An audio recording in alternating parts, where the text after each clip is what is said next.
Welcome to the Cognitive Rampage podcast. I'm your host, Adam Lowery, as usual. Hope you're taking care of you. Hope you're living your Cognitive Rampage. The limited edition is only got a few more days left of the book, and then the black edition will become available online everywhere and even in a few bookstores too. So we are going on tour starting April 15th down in Tampa.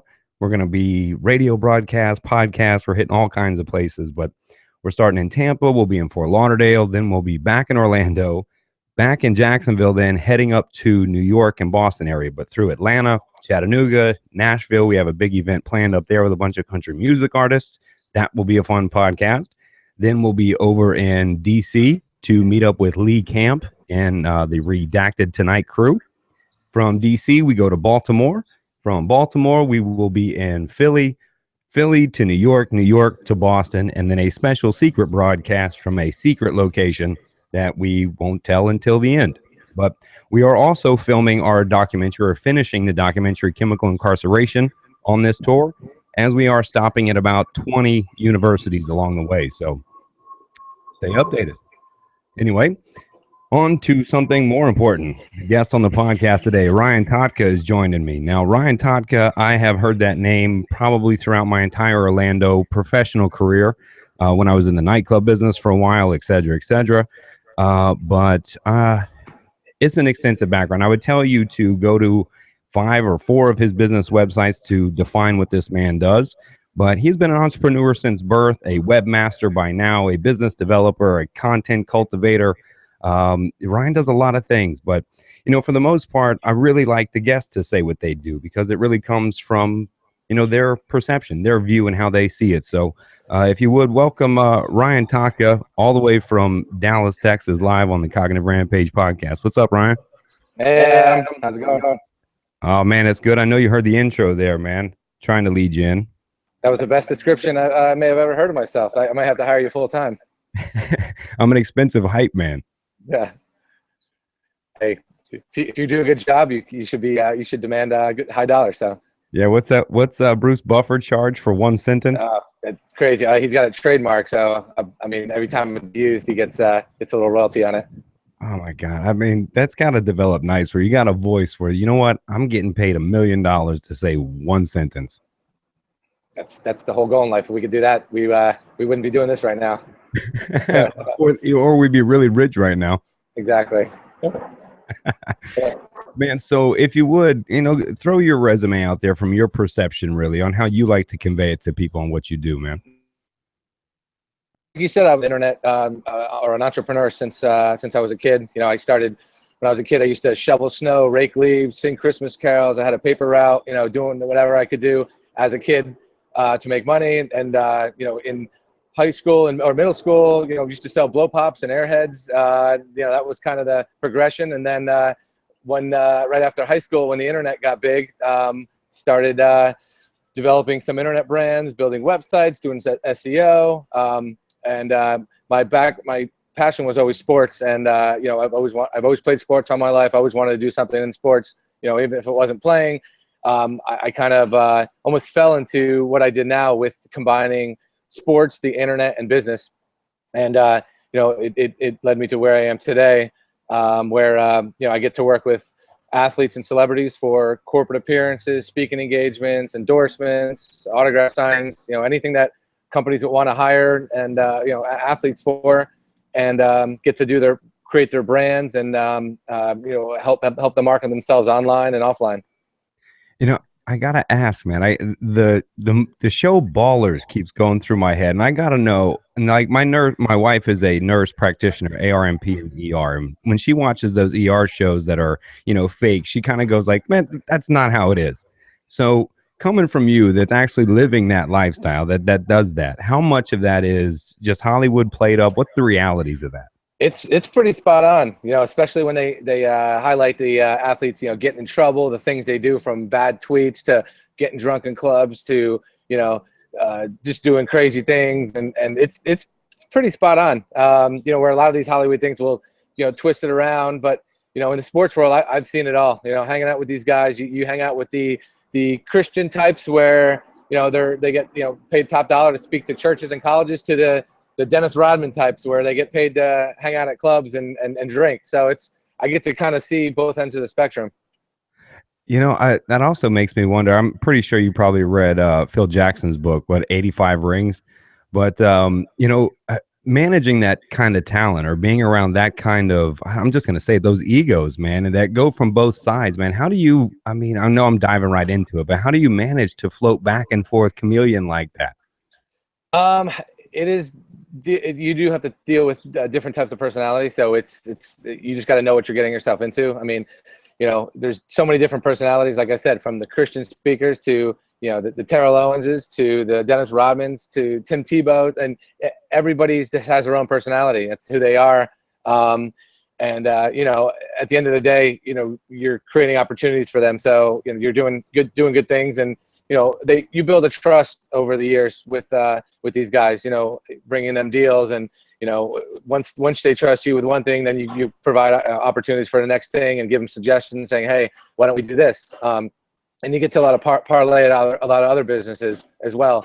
Because my whole world is all, sports related. It's pretty cool because there's so many different things that you can provide these guys. And, even, on a personal level, like a guy will come into town, like I just took Wayne Corbett to a Cowboys Jets game. And like, you think that, Wayne Corbett was one of the best Jets of all time. He's never been to Cowboys Stadium, and you're bringing him on the sidelines and giving him a tour and getting him the suites. And like, he's like a kid in a candy store when he goes. And, this is a guy that I, grew up, one of my favorite players. I had his card in my locker, and now you're, showing him around the town and showing him, all the VIP stuff. Well, it sounds like the answer to the question there of how you maintain that is you just have a passion for what you do. Yeah, if you're passionate in what you do, it's like I don't even feel like it's work. It's fun. My business is, like I said, it's in the sports and entertainment industry, so I'm loving what I do, and it's if you can make money doing it, great. I think that's the goal. If you can combine your hobby and turning it into a job, it doesn't get much better than that. What for you influenced you is that being okay to do? Because let's face it, a lot of homes are not structured that way. You're not raised in a sense to follow your dreams and combine those. It's more about being safe and steady. What do you think drove or influenced you to always do that? You mentioned it now that since a kid you've always been motivated, but what do you think helped shape that was the path or is okay to do? I think if you start doing it as a kid, it's in your blood. It just becomes natural. And I think once you work for somebody else and you start, doing the 9 to 5, the repetitive, the same boring things over and over and over, you realize like that's not for me. It's some people like that. They like the stability and the 9 to 5, the routine. But I like the challenge. That every day is different. What's going to happen tomorrow? You make a lot of mistakes, but then, you learn from the mistakes. When people say like, if you went back, what would you do different? Sometimes everything happens for a reason. And the one opportunity leads to the next. At the time, it may not make sense, but months later, you might be like, this is why I met this person or this happened this way. And it always seems to work out that way. Man, I love that answer. What would you say to somebody, man, that may be nervous about maybe approaching their dream or pushing something that's a passion that makes them feel good into that unknown? You can't be afraid of risk. You gotta, sometimes go all in. And, a lot of times people think that, they should be, paid. I can't do that because it's not paid. Or, I tell them, you got to get your foot in the door, whether it's if you want to work for a sports team, you want to, you got to sweep the floors, check the mail, be an intern, go get coffee, whatever it takes to get your foot in the door. Because as you work yourself up the corporate ladder, more opportunities are going to come about. You're going to meet people, players, executives, and you got to take those risks. You can't just, expect things to come to you. You got to, sometimes even if it costs you money, that's a lot of the things I do. You're outlaying money first, and then hopefully at the end, it turns into something bigger. But you just gotta do it. You gotta put yourself out there. You gotta, make yourself, mobile for sure, because not all the opportunities come from just one spot. You gotta move and shake and be where the things are. In my business,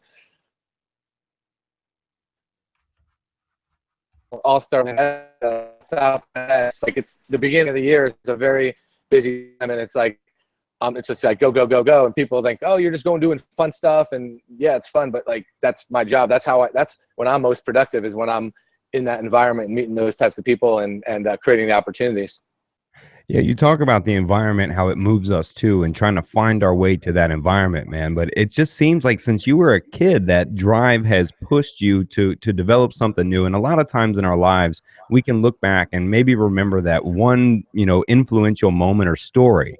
What story was it at a young age, man, where it bit you? Whatever it was, that pushed you here. What was it that bit you?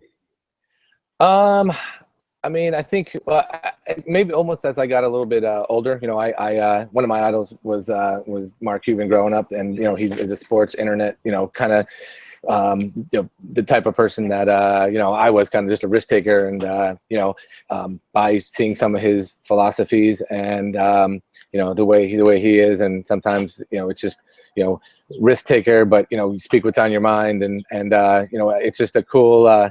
I think people should always have some type of mentor that, the thing is, one of the slogans I like is, you should never be the smartest person in the room. The people you hang out with, you should always be hanging out with people who are, ahead of you, above you. That's the way you're always growing yourself. If you go into the, somewhere and you're the person that's at the top, you're kind of, your motivation to keep going higher is not there. But if you're hanging out with people that are, you think you're doing good, and then you're going and seeing these guys with, 100-foot yachts and, owning teams and stuff, you're like, man, what am I doing wrong here? Yeah, perception and comparison can do that. It's kind of like the rookies that come into the league. They're leaving college or whatnot, and they're at the top of the game with the 100-foot yachts, if you will, metaphorically. And then they got to go through this filter of you guys and welcome themselves to this new place where they're not the best in the room, per se.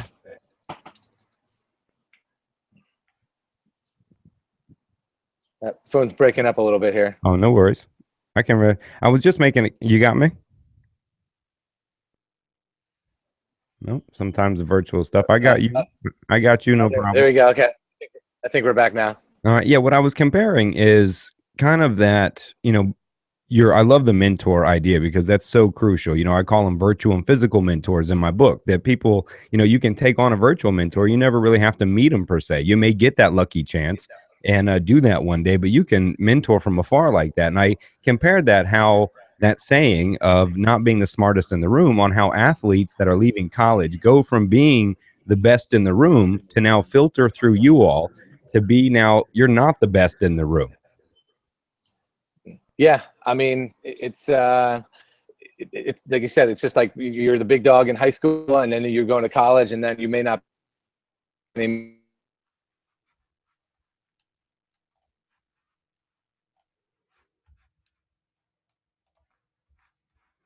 Where you're at and you're not, because sometimes people get too much of an ego, and it could be the worst thing that happens to them.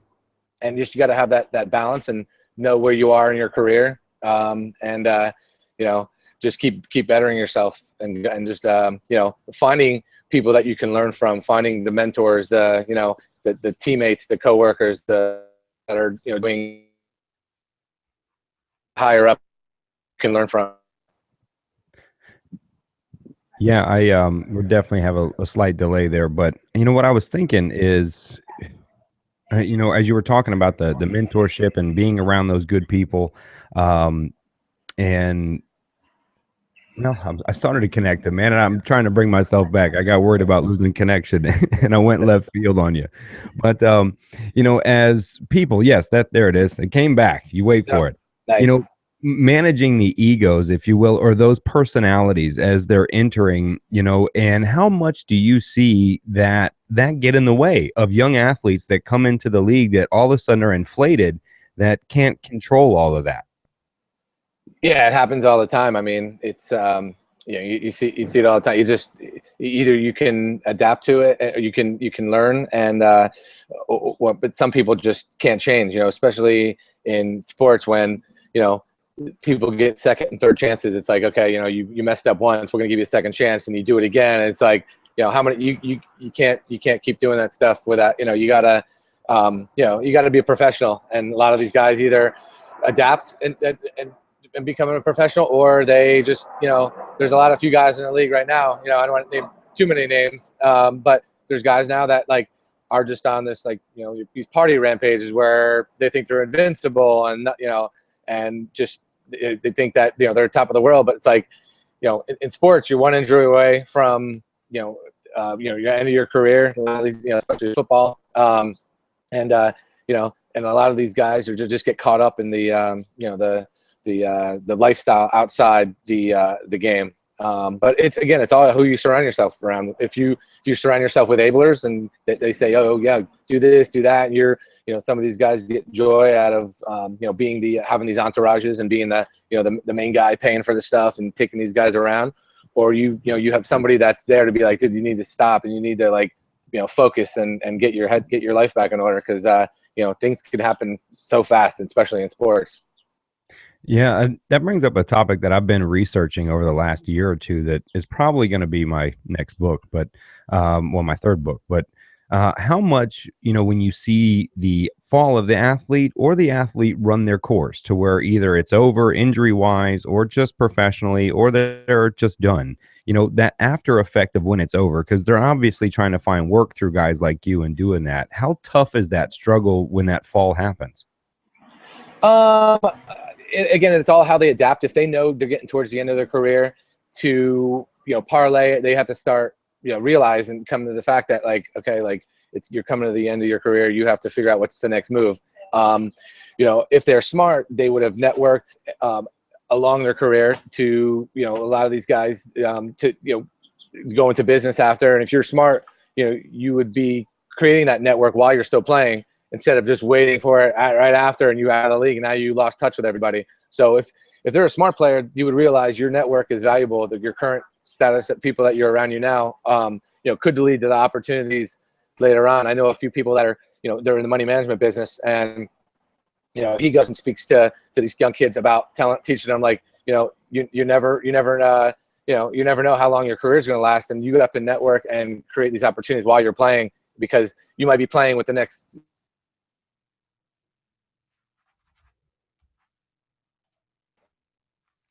that could go a long way after your career. That's very important to realize that you gotta kind of network with the people that are around you in the current situation. Yeah, man. Excuse me. We talk about the money and the loss. I think it's a staggering statistic. I think it's somewhere in the NBA, like 60% of those that fall out within the first 3 to 4 years lose most of the money that they've taken on. The NFL's just underneath them, I think. Yeah, it's kind of hard to believe when you look at some of the salaries and you're like, how could they possibly go through all this money? But when you see some of the things that they spend their money on, having multiple kids and just blowing it on just crazy cars and jewelry. And what's the craziest thing you've ever seen bought? Well, I think just massive amounts of cars that not needed. I mean, jewelry. When you get some people like the Floyd Mayweather's, like the guy's raking in cash, so it's not going to affect him. But it's it's a lot of these I think it's like the 80s and 90s NBA guys that they may have not made $1 million at one point in their career, and after taxes, after child support, after all these buying houses all over the place, and they didn't have a backup plan afterwards, for their next move, and some of them are doing appearances for $1,000, the other athletes like the Magic Johnsons who are, commanding $100,000 appearance. So it could go either way. A lot of these guys play together. It's like you could either be the Magic where you're owning Starbucks and gyms and sports teams, or you could be the other guy who, is taking $500, $1,000, for an appearance, just because you're trying to kind of get anything you can. But again, it's people who had their mind thinking ahead and not just in the moment. Because things like this commercial say that life comes at you fast. You just never know. In the sports world, you're injured anymore. Yeah, I would probably imagine, just like the lottery anywhere else, that once the contract sign or the player is looking to go pro, etc., that you guys probably act more as family filters than you do anything.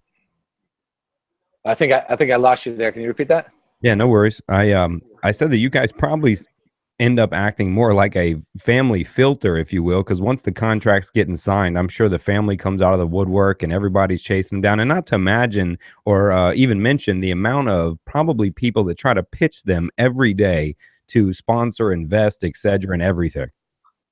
Oh, it's crazy. Yeah, I mean, a lot of these guys, yeah, every day people have an idea. They have, business idea, investment to put in, and it's like, it's tough. That's the biggest thing, is establishing the trust. And I think, with my business, I'm bringing them money. I'm not asking them for anything. And I think after a few times, they kind of establish the trust. They're like, hey, this guy's actually doing good for me.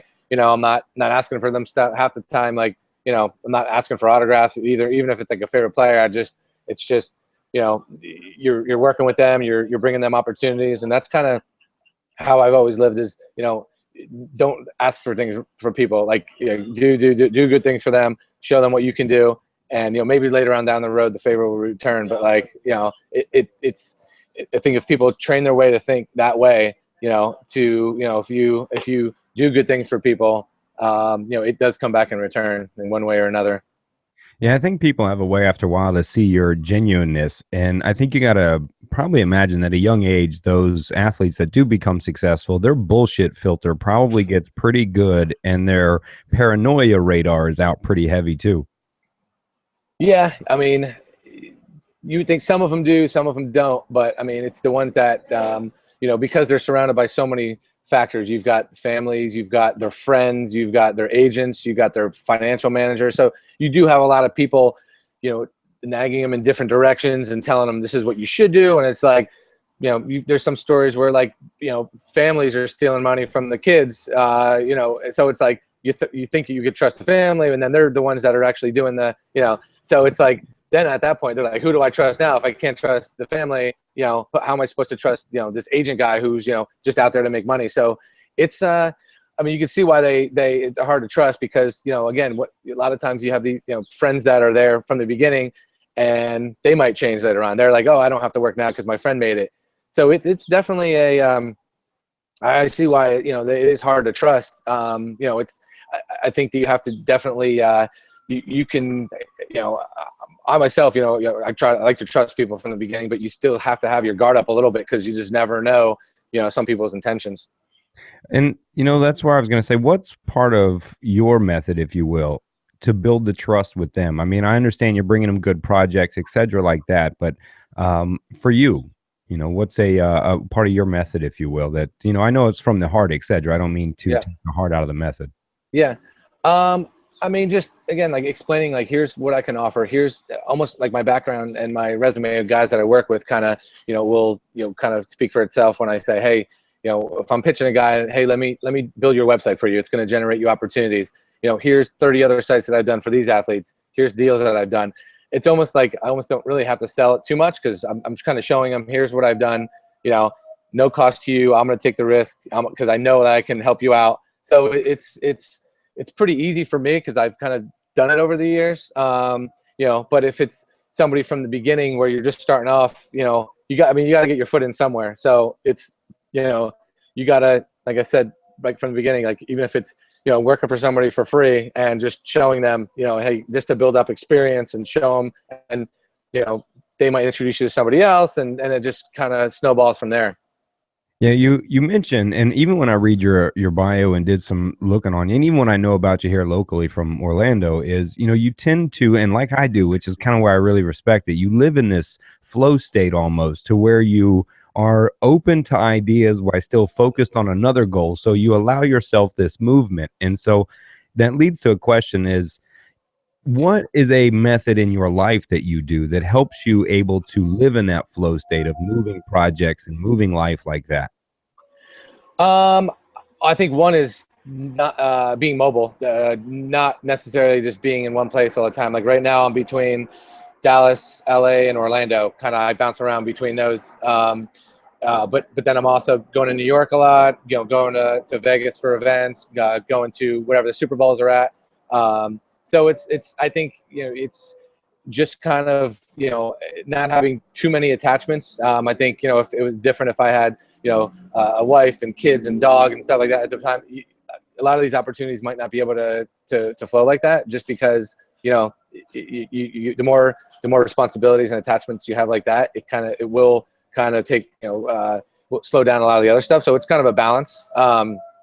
So I think a lot of the things that open up right now, it's because I have the ability to be able to be in certain places. If I needed to be tomorrow in San Francisco for something, I could hop on a plane. I don't really have to, worry about, feeding my dog. I mean, I'd like to have a dog soon, but it's like, you can kind of, you keep yourself open like that. So if you can move and shake and like that, things are going to open up even more. Yeah, it seems to circle back. I love how you use that. You even used it in the opening of what you do and how you do it about being mobile. And it, for me, it comes across to what I see as almost a sacrifice. You have to be willing to almost sacrifice what society has told you is the norm to chase what it is that you find, enthusiastic. Yeah.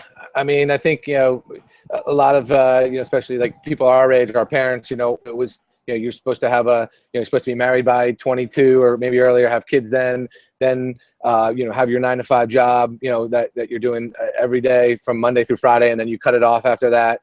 But now it really, it never it's a 24/7, 365, with social media, with the internet, being able to work from, coffee shop or, being able to work from, anywhere basically. It's opened up, so many more opportunities. It's we're living in a time now where, you could be anywhere and be anything you want. Whereas before, you were kind of confined to what your parents is what you're supposed to do, or, this is what society says that you're supposed to, and it's just opened up so much now, and we're living in a good time. Yeah, man. I was going to lead in the next question. What beliefs do you hold dear that keep pushing and driving you? And you kind of covered those, those beliefs. But if you want to expand on that, what do you believe wholeheartedly about maybe your life or what it is you do that keeps you motivated? Want to set short-term goals and longer-term goals. I mean, sometimes, you don't always have to have the perfect blueprint. Like here's how I'm going to get there, and but I think sometimes it's learning, it's next opportunity that kind of keeps you excited. It's waking up every day and what's going to happen today. Who am I going to meet? What opportunity is going to come about? Like, I think that's the excitement. It's not necessarily saying, oh, I want to have this much, in the bank account, or, it's more of the, I think the experiences. The industry that I'm working in, it's a very, sometimes people would do anything to meet a player. And it's like, in my business, it's like you're talking to them like the normal person. Oh, I lose you there. There you go. Creating.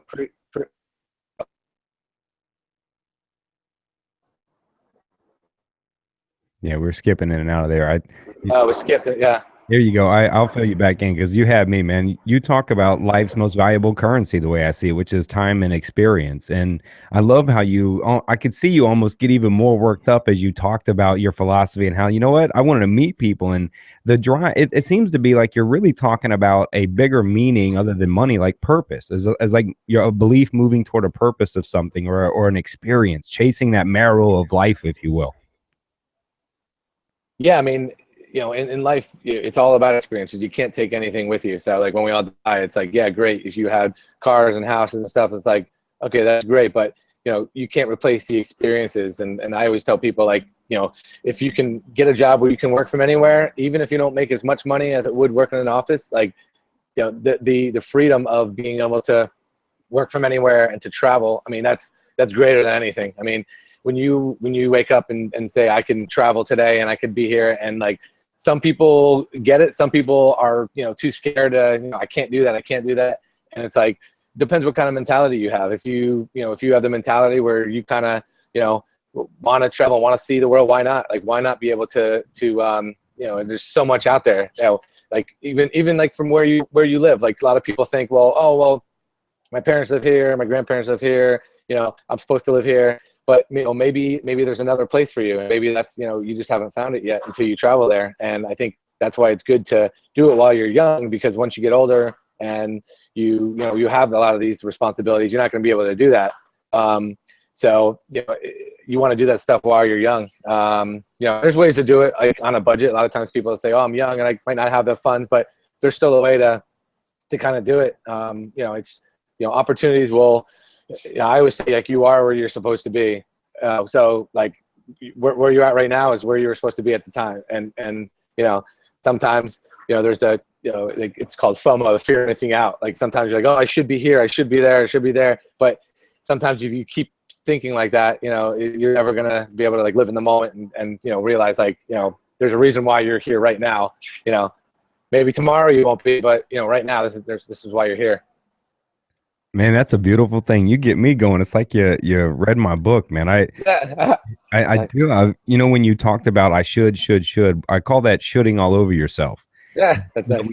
We talk about, I should, and even the supposed tos, the supposed tos, or I should be, or I have to, when you can move past those irrationalities of thought, you can really open up almost the impossible to anything. And the way you talk, man, I can see the passion that moves you and be in that freedom. If you would expand more on how you learn to find the freedom outside of chasing the dollar or needing the dollar first to find the freedom. Mm-hmm. I mean, I think it's a kind of a state of mind when when you said about can't or should, it's when you put it in your head, if you start thinking, the negative thoughts and well, what could happen? Like sometimes, my mentality is, thinking just, positive things. Like if it doesn't work out, it doesn't work out for a reason. And, you just gotta keep moving. You just gotta, if you put good things out there, if you plant good seeds, if you plant enough seeds, things are going to start blossoming and you just got to put good things out there and, good things will come back. A lot of times it's all in your effort. People, the good thing about working for yourself is if something fails, you can put it on yourself and it's your fault. You can blame yourself. You can't blame anybody else. Which is one of the cool things in entrepreneurship is that, sometimes you only have to be right 0.0001% of the time and you can still hit a home run. Whereas, other sports, you might have to be right, baseball 0.3 of the time you're considered to be good. So that's the cool part about his business is like you could have, a million ideas and all it takes is that one that to hit big and, you wind up, that could be it. That's the cool part about business and entrepreneurship is that, you really only have to be right one time. Man, I love the way you explain that, man. You get me hyped up talking like that. I've been an entrepreneur, man, since my football career ended. And I just stay hustle and stay focusing. And, a lot of people, I think, misconstrue the entrepreneur lifestyle when you're starting out. Essentially, the entrepreneur nowadays is the new starving artist. And I think people get trapped in this notion that once I work for myself, I'll be free and rich. Yeah. Definitely not that way. It's more of you're not going to sleep the first first maybe year that you start. Your eating habits may be a little different just because you're constantly in front of a computer or constantly doing what you do. You got to put in the grind. You got to put in the work in the beginning, and then it's almost like you're setting yourself up for the future. But it's not an overnight thing. It's not something that's going to happen tomorrow and then all of a sudden you're like, oh, I'm an entrepreneur, everything's fun and easy now, because like you become the CEO, the marketer, the finance person, the day-to-day person. You be like, especially when you're starting out your own thing, you're wearing all hats, you're doing everything. So yeah, it's cool to say, yeah, I'm the CEO, but then you're also the sweeper of your floors at the end, because you're doing everything for your business. But then it just takes time. It's something that as you work at it, you learn from your mistakes, and you realize that you have to realize what you're good at and what you're not, and you can outsource what you're not at the time. That's the thing. It's like, maybe for somebody like you, like going and learning to code a website is not your specialty, and maybe it's not worth the time for you to go and learn that. It's probably better. I'm going to pay somebody to do my website who knows what they're doing. My time is more valuable spent doing what I do. And I think that's something you have to realize, that, at the beginning you may have to do a lot of that yourself, but as you go on, you realize like, that's not my strong point. I don't want it to be my strong point. It's good to know a little bit about everything, but if I can outsource it to somebody who's the expert, then why not? And you just focus on what you're good at. I think that's the thing a lot of people should really focus on is what are my strengths? What do I love to do and what are my strengths? Put those together and, and say, all right, this is what I'm supposed to be doing. This is my my wheelhouse. This is the thing that I'm best at. That's going to, propel my business to the next level. You talk about the duplicating of self, and a lot of young entrepreneurs that get into it, it's all about being this self-made person and don't realize that you can't grow, you can't scale that way. And it's about doubling yourself. And I don't know, are we talking about having some humility in that business to realize that you need to, duplicate yourself?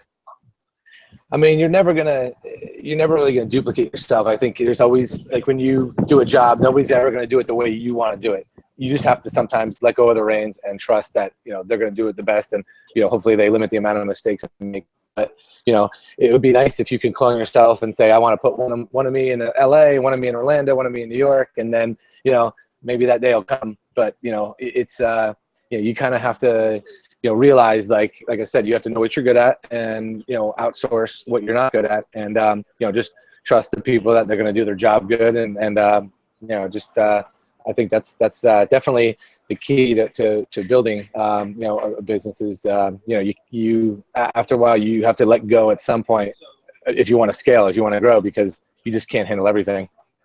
Well, and I see you must be a master at scaling this now that you're involved with multiple businesses. I know Red Carpet Monday. That I have to look back, man. I was in the nightclub business here in Orlando when you guys started that so long ago. And I remember I've seen so many events come and go, being in that nightclub scene, and you guys have held on for so long and have grown so big. I mean, I have to say, man, I'm impressed with the way you guys built that up. Yeah, we've been doing. We started in 2006, and it's still going today. We host events every month. And we still get 250, 300 people at the event. It's crazy. Like, when, for something to last that long, especially in one city, it's been great. I mean, I've met a lot of people through that. I've helped people start businesses from that. Some relationships started from that. And it's cool to see things that, when you meet somebody, like, somebody might not know that I did start that, and then I meet them, like, oh, where'd you guys meet at? And I say, oh, this event called Red Carpet Monday. Like, that's sometimes that's more valuable, that kind of stuff, when you know that you helped somebody, start a business or, start a relationship. But it's been great. Yeah, we still host them like I said, every month, different locations in Orlando, and we're also in some other markets as well. But Orlando is our strong base for that. Yeah, my nightclub owner profile is still up on Red Carpet Monday, man. I just moved back to Orlando last July, so I've been meaning to get in touch with that. But back to that flow state resume of yours on how you allow yourself to grow and how you're managing and seeding 2 to 3 different companies and how you plant the seed and get right people in place, then move on. I mean, you seem to have repeated this process numerous times, man. Yeah. It's one of those things where, you don't want to get too overextended, but, you still want to have your hands in different things. Cause, it's like I said about planting seeds. You want to, there's certain things that certain companies that you enjoy more than others. And, ultimately you want to focus on what's doing the best and what's, making money and what's being the most influential. But, definitely having other projects that you're involved in, it keeps things exciting, because I'm the type of person, I don't like getting bored. I think that's one of the things in life that, it's just, boredom is like the biggest fear, I think. And whether it's in relationships, whether it's in businesses, like you want to always be fired up and, what's the next move and what can I go up from here? But once you get kind of stale, then it might be time to either sell it or get out of it, or, it's cut your time back. But it's you got to have that passion. You always got to have, you got to constantly, wake up every morning and be excited. And I think people, even who have that wake up and they're like, oh, I'm working for this job, but I hate it. I can't stand it.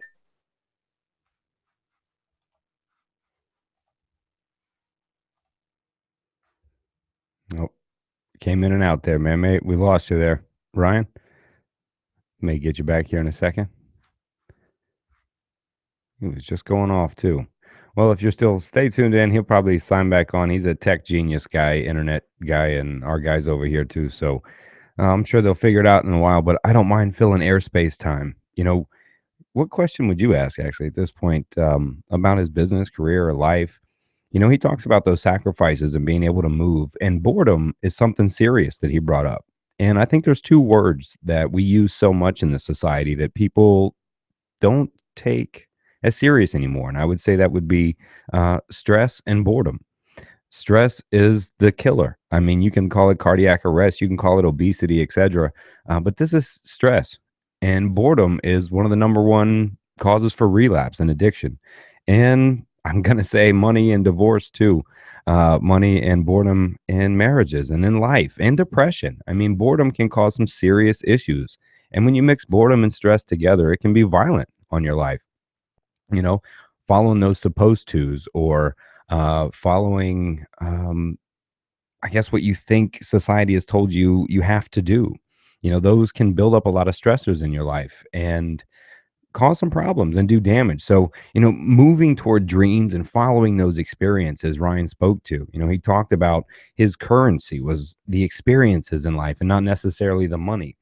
And one of the hardest things to, I think, adapt to is that idea that money isn't the focus of trying to make you happy, right? It's easy to say when you don't have money or when you have money, but if you don't have money, it seems to be the focus itself. But Ryan talks more about the experiences and those chases. And like I said, he's joined us again. So he's right back with us. We should have camera with him here in a minute. But, Ryan, I was just, recapping everything we had talked about and brought us to the idea of chasing experiences, etc. Yep. Sorry, I just got back. What was that again? I'm sorry. No worries, man. I like the empty space time because I do talk too much, so I just use the time to fill the void. So all I really did was recap from the beginning everything that we had really talked about for you. And I mentioned two things that we had mentioned off cuff here, which was boredom and stress. And we talk about them so much, but these two are real killers. Boredom is one of the number reasons for addiction relapse. And I would also say probably divorces and bad sex. But outside of boredom, but those things cause boredom and stress. They're influential in our lives. And I would ask you, there's definitely a high stress environment living that flow state life that you do. And how do you balance between, making sure boredom doesn't happen and keeping the stress from being too much?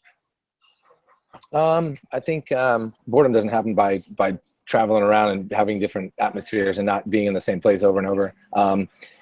Sometimes if you're in a place for a week, that might seem like a long time. Like if I, doing in the same place, I need kind of a change. But I think for me, I like I said, I always have to be either working from different places or in a different city just to, and I try to plan it out to where, a few things might be happening in that city.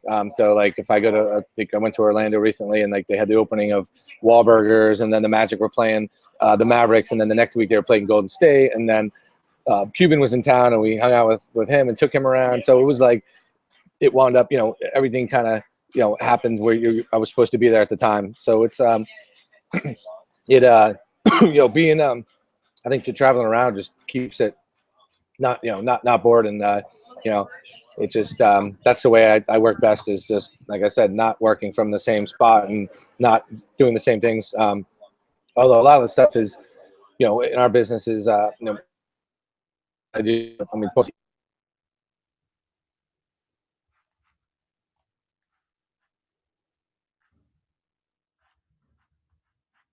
Well, back and forth.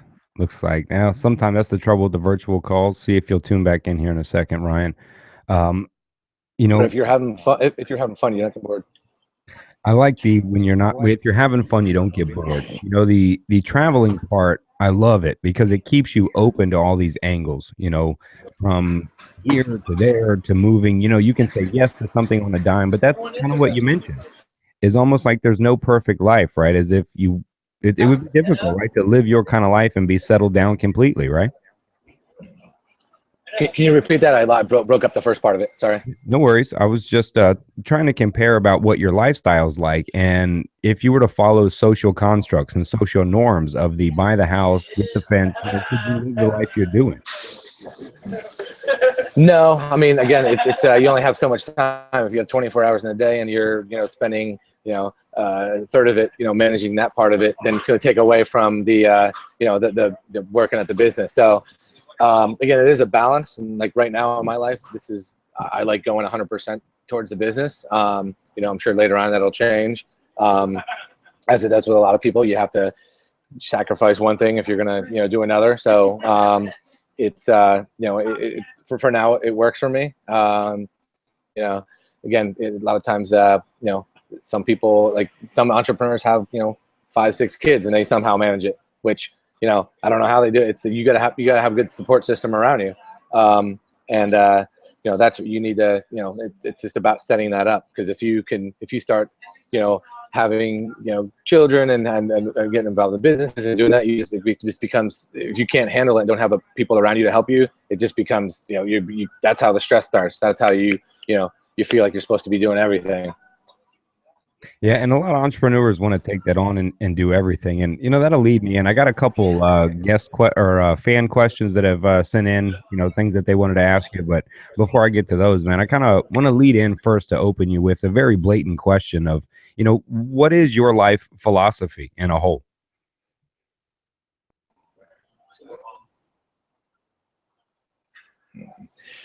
Do good things for people.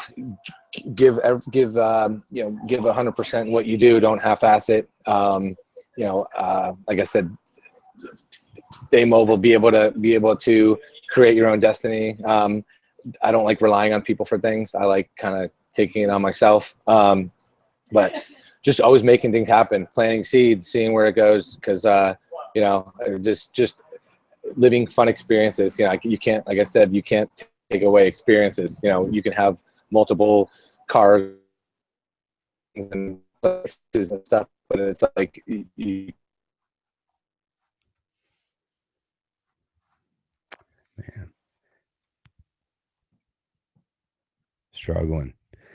Struggling to make that connection and keep it there. Ryan, you're probably still talking. See if I can hold you up. Oh man, it would happen right on your philosophy talk, man. That would happen. There you go. Are you back, man? You're coming in and out, but I definitely want you to finish on your philosophy, brother.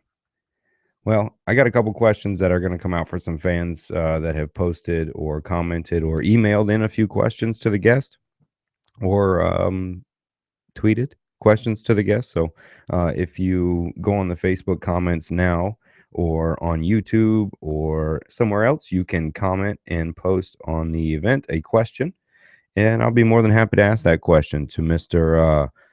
I don't know, you could just Ryan Totka. We'll say that because the titles are too long, too many of them. But if he'll sign back in, I'll get to those questions. It looks like you're there, Ryan, but I can't hear you.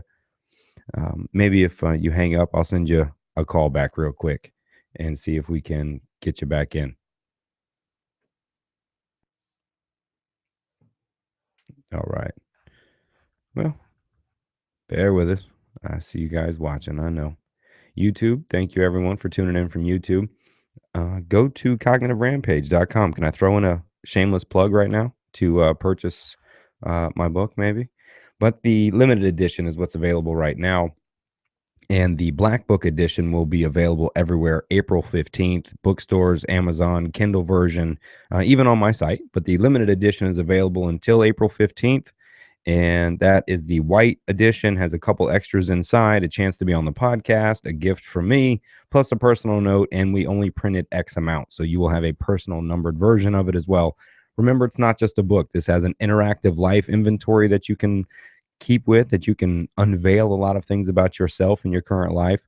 It also helps you build a life philosophy. That's your life philosophy. So at the end, you will literally have your written life philosophy in front of you that you will have cultivated. That inventory is really fun. It works on the 10 different components in your life that you focus on, but you can get that now. And Ryan, like I said, tech genius, and he's right back on. And you were going into the part about your philosophy, and we lost you about when you said do good things and do good things for people and put your best effort in. Yeah, I mean, like I said, if you put good energy out there to the universe, good things, always come back. I always say that one of my favorite slogans is the cream always rises to the top. At the end, in business, you're going to come across some people that you might not be able to trust, or in business you deal with so many different personalities and so many different people that you want to trust everybody, you want to do good things for everybody, but you got to just be a good judge. You got to be a good judge of character, and I think, like I said, if you put enough good things out there, for people, and do good things and help people out as much as you can, and especially later on, after, maybe in the beginning when you're starting out, it might be harder to help people out as much, but later on, if you can, it just keeps, good things keep happening when you keep doing good things for people. So. Oh man, that's a good philosophy to live by, man. I'm gonna get to these fan questions here at the end that shot out a couple to you, man, if you don't mind. Sure. Some of them are gonna get very sports related, but feel free to say like no, Okay. if it's not there. Let's see. I'll start out with something a little bit nicer, which is what's the largest contract you've ever helped negotiate or land for someone? I think we did a deal for Greg Norman, the golfer. I think that was up in the over $100,000. Like a lot of the stuff we're doing is our appearance related, so it's not necessarily playing. It's not contract. So yeah, so like I think it was over $100,000 deal. The Magic Johnson, Tim Tebow, Tony Hawk, a lot of those. So those were some of the bigger deals. Every athlete has a different price. Like I said, some people do stuff for $1,000, some people are over $100,000, depending on the quality or the athlete that you're booking. Yeah, they get high dollar, man. Some athletes and even DJs, etc., get up there. Yeah. The next question, hold on, I'm gonna make sure I'm kind of jumping around. That was D Brown over on Facebook. Appreciate that. What's the weirdest event any one of your clients have ever been asked to attend or do, or something to do? Weirdest event. Get a lot of birthday party requests, a lot of kids' birthday parties. We've actually booked a few of those. We get probably 50 to 100 requests a day. So it's everything from, bar mitzvahs to birthday parties to, big speaking engagements. As far as weirdest events, well, I'm actually going to be at an event, Justin Bieber's dad's engagement party. I just got invited to bring some talent for that, which was pretty interesting. And they're going to have all kinds of fun camels and tigers and art, naked sushi and art and stuff like that. So like you get to do some cool stuff like that. So, it's not really weird, but it's, it's interesting. All right. And so as an agent as a agent wannabe trying to get in to either represent athletes, where would you recommend I start? If you want to actually represent them for playing contracts in that aspect, I would say probably an internship. There's so many different agencies out there. I wouldn't necessarily go into the big ones. There's, the CAAs, the IMGs, a lot of the bigger agencies. They might be a little tougher. They're probably gonna, you're probably not gonna do the work that you're gonna want to, do. So there are a lot of middle tier agencies out there. A lot of them will offer internships, job shadowing.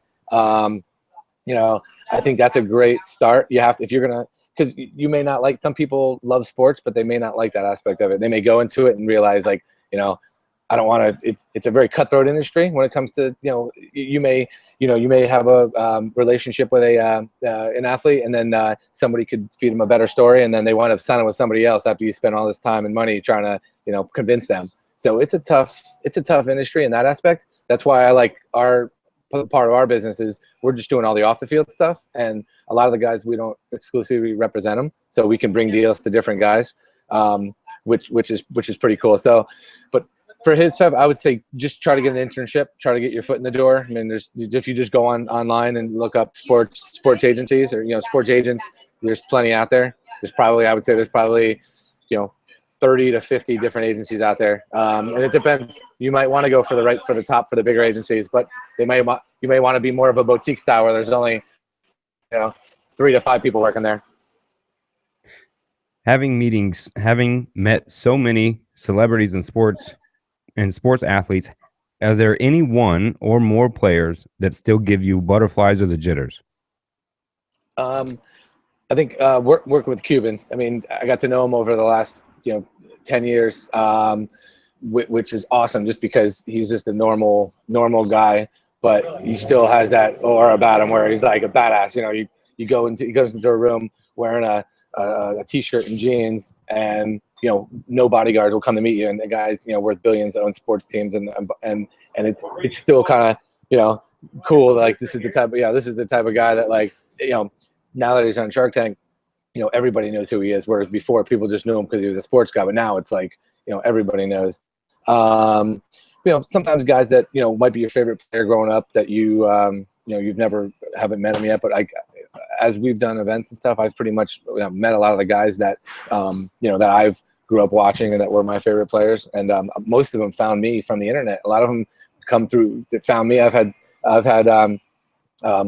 people, actually, for instance, Danny White. He was a Cowboys quarterback. When I'll tell you a funny story. I was in kindergarten. The teacher asked us to bring in a picture of somebody that we loved. So I brought in a 1982 Topps Danny White. My buddy brought in a Mark Gastineau. He played for the Jets. And everybody else was bringing in pictures of their firefighter, their parents. And like, we were the only 2 people to bring sports things.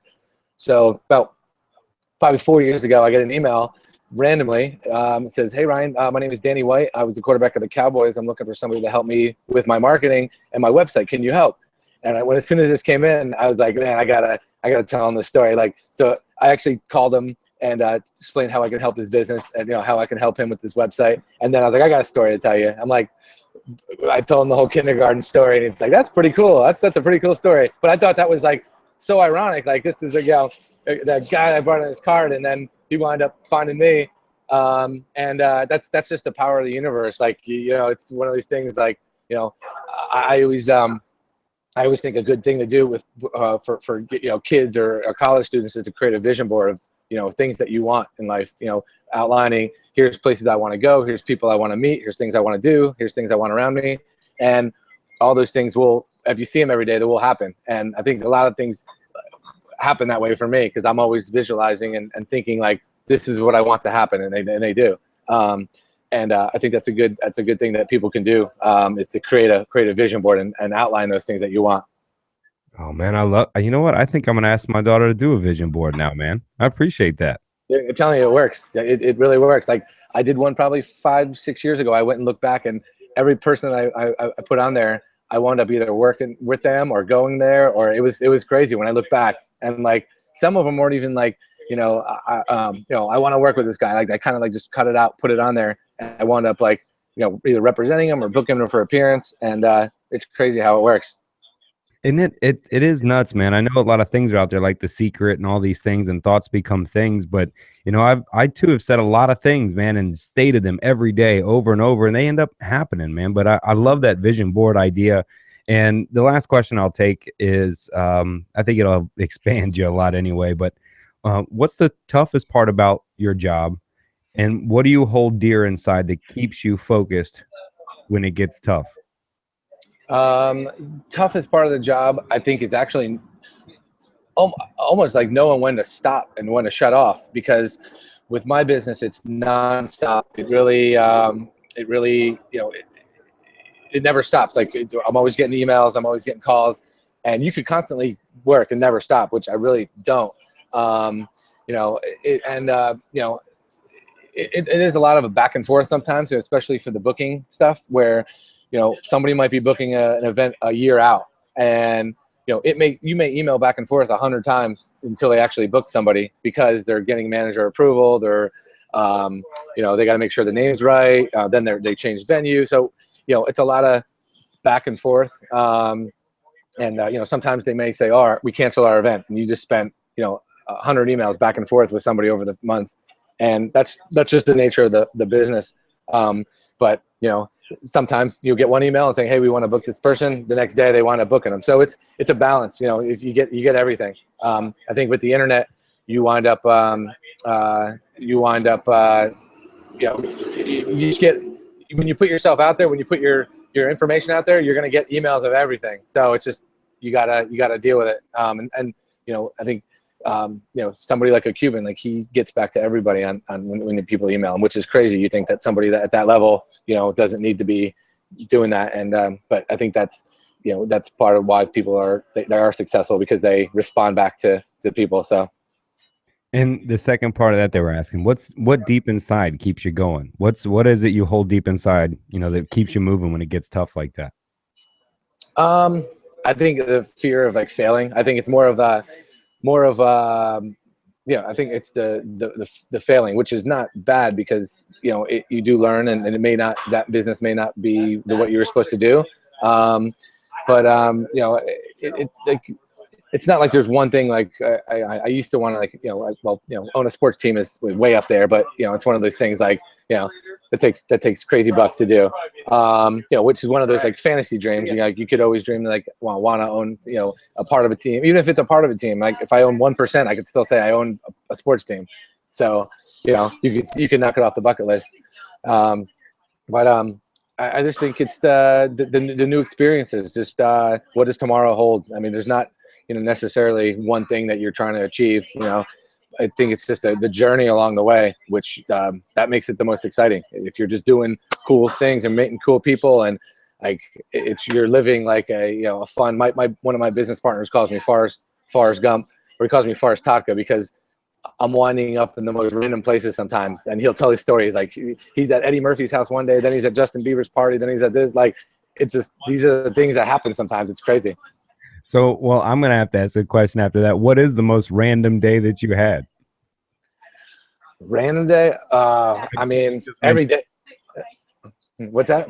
Like the one you just mentioned, where like he would say you're Forrest Gump. Where in maybe 48 hours have you ended up in a well, like last week, I wound up going to dinner with Mark Wahlberg, Tony Romo, and Jason Garrett, the coach of the Cowboys here in Dallas. Like that, and it was.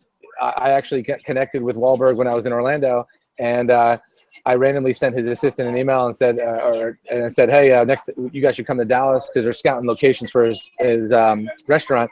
And she goes, "He's actually in Dallas tomorrow." She's like, "You want to go to dinner with him?" I'm like, "Sure." I'm like, "Can I bring Romo?" And she's like, "Sure." She's like, Diddy's supposed to be there. He wound up not coming, but at this dinner, Jason Garrett, coach of the Cowboys, wanted to have shown up, and it was like we're sitting at this dinner with like all these people, and it's like that's the kind of things, like you never know like what's going to happen.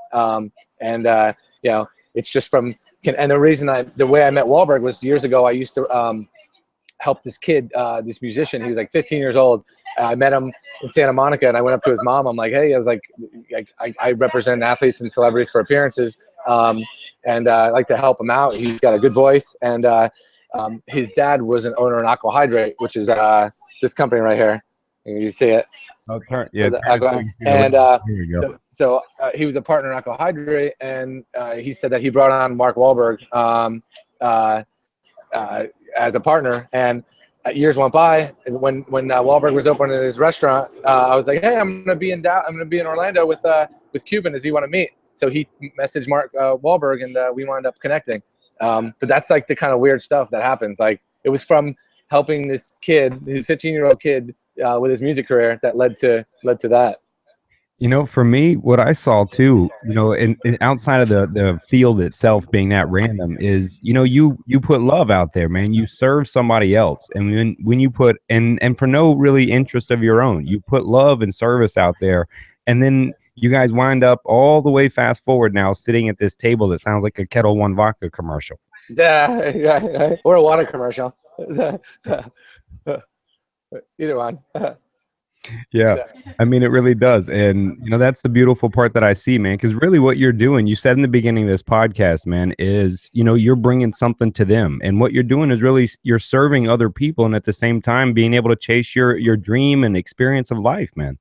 Yeah. I mean, like I said, the more, like, you never know, like, helping people out. It's like I got emails all the time from, like, students or so, and like, hey, do you have any opportunities? Or like, you want to try to help these people because, like, you see them as you were years ago. They're just starting out and they're like, I want to get in sports. I'm passionate. I'll do whatever it takes. And like, you almost see yourself in some of these people because that they want to break in somehow, and like, you want to try to help them. And a lot of times I'll blog on my website. It's just RyanTotka.com. I'll blog about like things that I've done or tips to help other people, get into the industry. Because sometimes it's just one connection or one tip or something that they did that helps them further their career along. Yeah, man, that's the beautiful thing, man. My last question to you, man, and we'll be out of here. But if you could go back, I don't know, I'd say, what do you? I don't know. I'm guessing 35, 36, maybe. 38 now, getting old. All right, if you could go back, sorry to put you out there, but if you could go back to your 21-year-old self, what advice would you give him? Well, I'd probably buy all the domain names that became valuable. That's the one thing I said. If I could go back to like 1994 when the URLs came out, I just bought those general domain names, and you could just sit back on that real estate, that virtual real estate. That's really the one thing. Like, when besides like going back to when back in the 50s, like buying like baseball cards, like Mickey Mantle baseball cards, like that's the, like, I always say, like, yeah, I wish I could just buy these domain names, but it's one of those things, like, you gotta learn your mistakes. Oh, I'm not losing you on this advice, man. Hold on, man. You got to come back. There you go. You there? Oh, man, I can't lose you on this advice part, Ryan. You got to come back, man. I love it how if I ask him to go back in time, the advice he opens up. I don't think he's joking either. The businessman himself, he's an entrepreneur at heart, right? Because he goes, well, if I could go back to the future, and still he wants to chase, right? Still the challenge. It would be like, well, no, I'd buy all the domain names, right? It's still about making that move or making that next really change.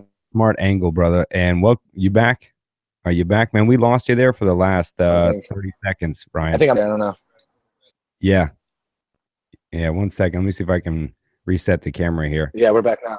All right, man. So we lost you right after I love how you joked, man. You still there? Yeah, I'm here. Okay. Yeah, I was joking about how even the advice you'd give to your 21-year-old self was still the entrepreneurial challenge guy. If I could go back, it would be like what's Biff doing Back to the Future with the sports bookie book? Yeah. What did he do? I forgot. Remember, he gets the almanac, the sports almanac, and he starts betting. Oh, that's right. Yeah. Yeah, that's kind of like what you did, but then we lost you there. So you started. What advice would you give yourself, man? I said I probably would have traveled a little bit more when I was younger, but then again, like, I think it happened the way it's supposed to happen. Like, even if you do it later on in life, because you kind of, I kind of when I was starting out, I was kind of like, you work in your place and you kind of get in your groove, and you wind up like, you just become, I have to do whatever it takes to be successful. It's not like I would have changed my effort, because I don't think I always gave. I never, if I'm wasting time, I feel like I wound up feel like I should be doing something else. So it's like, I couldn't go back and say I wish I would have gave more effort, because I everything led to the next opportunity to where I'm at right now. But I mean, what advice I give? I mean, I would, I would just say for people who are young, I would just say to network as much as you can. That doesn't mean you have to do business with everybody. I mean, just basically, to everybody, could offer you something down the road, whether it's, like I said, I managed this, I was helping manage this 15-year-old kid, and it wound up being, leading to the Mark Wahlberg opportunity. So it's like, you just never know who's going to come across your path that could lead to the next thing. So never, just because somebody, might be in a different industry, or somebody that you meet, if you're passionate and you tell them like, this is my goal, this is what I want, they might wind up, finding you later on in life. And I have a lot of people that wind up booking athletes through me that I've known for years that wind up seeing me on Facebook from the events that we book. And, somebody that I just a Facebook friend, is like, oh, I saw we're having a conference coming up, and they wound up using me for that. So you just never know who who could affect your life that you come across every day. I love that you struggled actually to answer that in the beginning, because that tells me that you have no regret. It tells me that you really live by what you say about trusting the universe and being where you believe you're supposed to be at that time. Yeah, exactly. I mean, like I said, at the time you might get involved in a project and you're like, it turns out you lost money, but then it's like, I learned to the next thing, it led to the next thing and where I'm supposed to be right now. So it's, you could be bitter about it, but then if you're going to constantly be bitter, then it's like, you're just going to hold yourself back instead of letting it go. All right, move to the next thing, the next opportunity. It didn't work out for a reason, the next thing. So it's, you just got to have to face that. You got to face that fact. You got to, a lot of times people have ideas and all the time and somebody else starts it and they're like, oh, that was my idea, I should have did it. It's like, yeah, well, everybody has ideas. Like they're everybody has them. It's like, if you don't execute, what good is it? It's everybody has an app idea or a website idea or a social network idea. But it's the ones who execute, and it's not an overnight thing. It's not something that's going to happen overnight. It's time, money, effort. Like there's a lot of things that go into making it successful.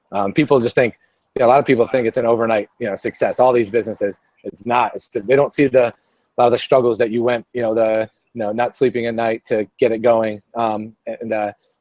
That's a lot of people just see the successes. They don't see the, what did he go through? How many bad relationships did he deal with because they couldn't handle him working all the time? So it's a lot of that stuff that people don't see that, a lot of times there's more of that than the actual, the success part that people see. I'd agree, man. And the way you live your life, man, you know what we call that, man? What's that? We call that living your cognitive rampage. Nice. Exactly.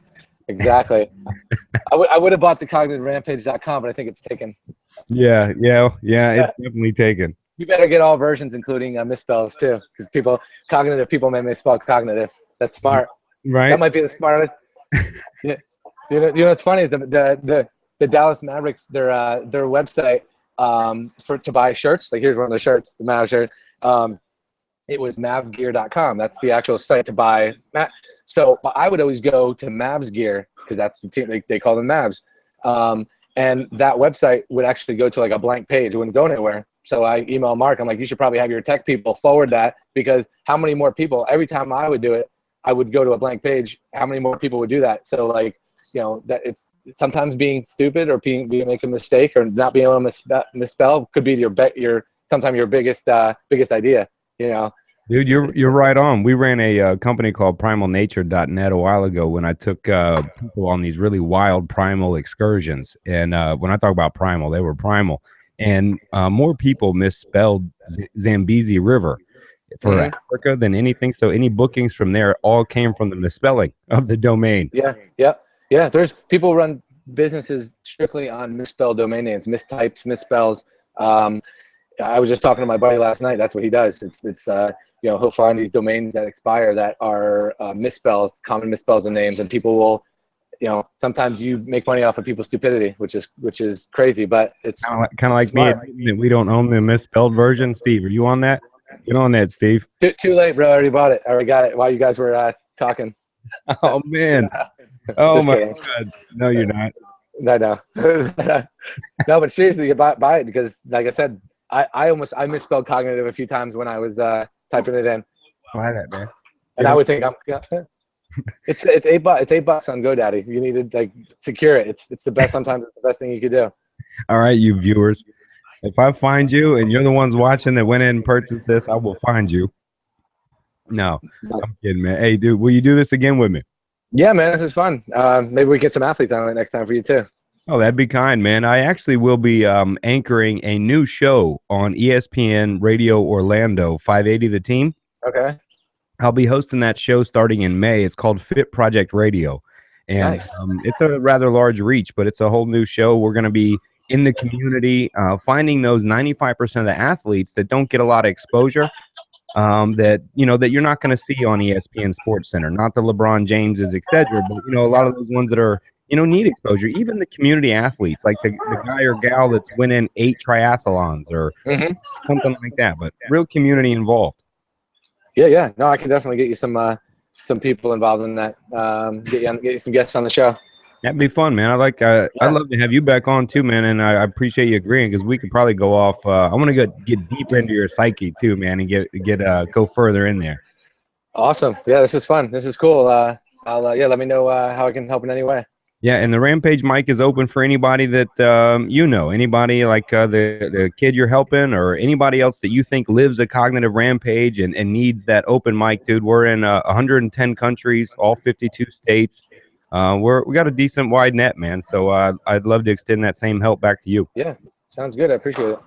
Yeah, man. Cool, man. This is the live version. The podcast will be up probably later on today or tomorrow morning. Awesome. I'll put it out there. Thank you. Thank you, brother. Love you, man. Yeah, man. All right. You too. See you, buddy. Bye.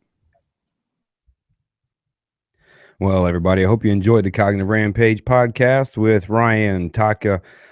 We're trying to keep the podcast shorter. I used to go for 3 hours sometimes. We have a lot of those podcasts.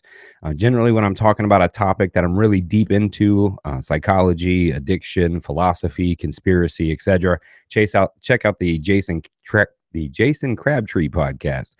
His was it'll keep you up at night. I've listened to that one a few times, trying to keep up with all the competence he's laying down. But to put Jason Crabtree out there, he has joined the Cognitive Rampage Tribe of Change. He is the lead aware wolf as his brand that he puts out there, helping people become more aware of what's out there. But again, back to, he'll actually be on tour with us too. It'll be Danny, myself, Danny you've seen on the podcast numerous times, myself, as well as Tantum Knox is what I should say, actually. So apologize there, brother. But anyway, Ryan Totka's full of a lot of experiences. I love the fact that he talked about experience as being what he's after, as what he's chasing. I can look back as a young entrepreneur many times and chasing my passions and dreams, and sometimes that gets clouded with money. We would say that, if I just get that investor, or if I can just make this work, then I'll be there. If I just can, then I'll reach then. But we have to be careful with that. We can't talk to ourselves like, when I get this, then I'll be. And it seems that Ryan really lives in that moment, and it allows him to move in that flow state of life. His business becomes his life. But when you do what you love and you follow your passions, then you're really just following your life, and your life becomes your passion, because that's what it's about. It's about revealing your authentic self, making your life your passion, and feeding that passion, because passion will die on you. It doesn't last. You have to feed that passion with competence to keep that enthusiasm fueled, so you can keep moving to that next experience, to that next transition, to that next evolution or blossom of change, to that optimized you. There's a balance between, self-acceptance and apathy, and truly being happy in the now while searching for optimization. And, that's what the Cognitive Rampage book is about. Shameless plug again one more time. But you can buy the limited edition now. Interactive inventories, lifestyles, life philosophies, etc. But the regular edition, not the limited, the Black Book edition, as we call it, will be available April 15th everywhere online and bookstores.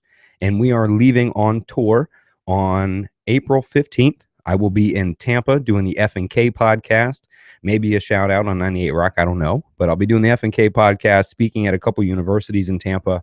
Then we will go to Fort Lauderdale, Nova Southeastern University, where I'm a graduate from. I'll be speaking there to some young counselors, hopefully, and as well as doing Jeremy Pound's podcast. Jeremy Pound has been on this podcast. I love that show. One of the most downloaded shows on TCR.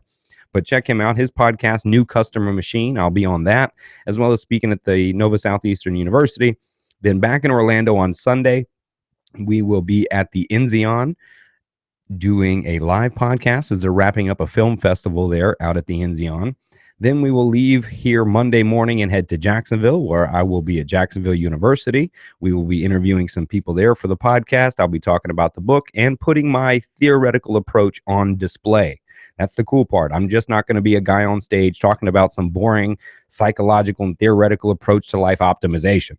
All right. That's boring and dull. What I'm going to do is talk about my theoretical backings a little bit and outline it for you for about 15, 20 minutes. And then I'm going to pull somebody out of the crowd, a volunteer. Obviously, I'm not going to pull someone, but a volunteer out of the crowd, put them on stage and perform my approach right then and there live and put it to the test and see. And let's see what the results are. Let's see what we come up with. But that's what I'll be doing all the way up to New York and Boston area for 10, 11 days straight. So from Jacksonville, we go to Atlanta. Tuesday, we'll be in Atlanta on the 19th. On 4/20, we will be in Nashville after we get through Chattanooga, but in Nashville doing a live concert series podcast up there with Tantum Knox and his group and a couple musicians. That'll be fun.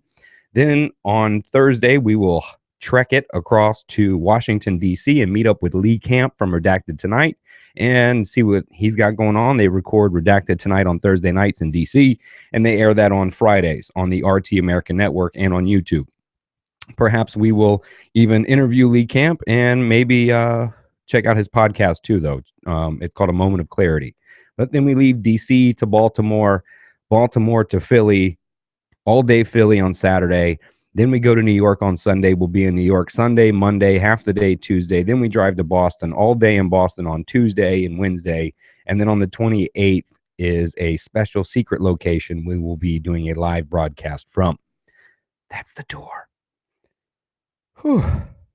That's a lot of advertising, but hope you're taking care of you. Go to AdamLowery.com, CognitiveRampage.com, even the misspelling.com, and grab your limited edition. I love you. Hope you're taking care of you. Hope you're living your cognitive rampage.